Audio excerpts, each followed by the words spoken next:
आम दिन था, लेकिन ब्रूनो के लिए यह एक खास दिन था। उसने महीनों से एक नए कमरे की मांग की थी, क्योंकि उसके पुराने लोहे के कमरे का रंग भीगना शुरू हो गया था और हर बार जब वह हिलता था तो धूप हटने लगती थी। लेकिन उसके माता-पिता नए कमरे खरीदने की अनुमति नहीं थी। एक दिन जब ब्रूनो खेल मैदान में अपने दोस्तों के साथ खेल रहा था, वह कुछ ऐसा दिखा जो उसके ध्यान में आया।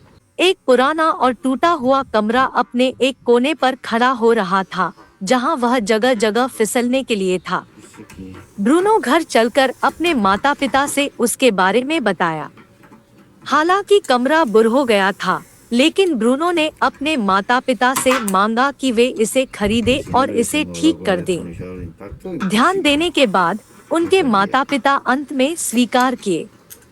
इसलिए उसके बच्चे की मदद से पिता ने कमरे की मरम्मत शुरू की। पहले उसने एक इम्पैक्ट ड्राइवर और एक बेनकोड से कमरे के घेहों की बुलवारियों को हटा दिया। फिर उसने घेहों को एक छत्ती और एक ऊर्जा की प्रदूषण होने से बचाने वाली उपने उसके बाद पिता ने घटित हुए छंदों में एक्रिलिक क्रिस्टल भर दिया और छंदों को फिर से बारीक किया। फिर उसने सिरवाली स्थानों की बुलवारियों को बदला और लार्जरों और पीछों के बीच कनेक्शन को समायोजित किया। लेकिन कमरे की मरम्मत से अब तक नहीं बंद हुई थी। एक चिड़िया जैसी जीव ने भी कमरे में छंद छोड़े हैं, जो कि कमरे की फॉर्म में छंद छोड़ चुके हैं।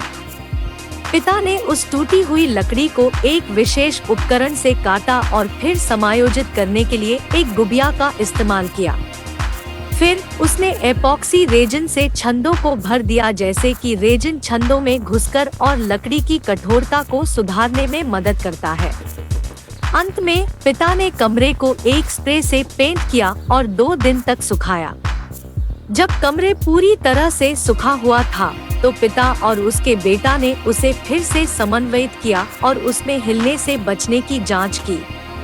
और बहुत ही गर्व से वो कह सकते हैं कि कमरा नया ही काम कर रहा है। यह होममेड प्रोजेक्ट ब्रूनो के लिए एक बहुत ही महत्वपूर्ण सीख थी, जो सबसे महत्वपूर्ण बात यह थी कि धैर्य और प्रयास के साथ संभवतः संभव है। और अब जब ब्रूनो अपने नए कमरे में सोता है, वह जो सुधार किए गए हैं उसे स्मरण में रखता है और समझता है कि संभवतः संभव है।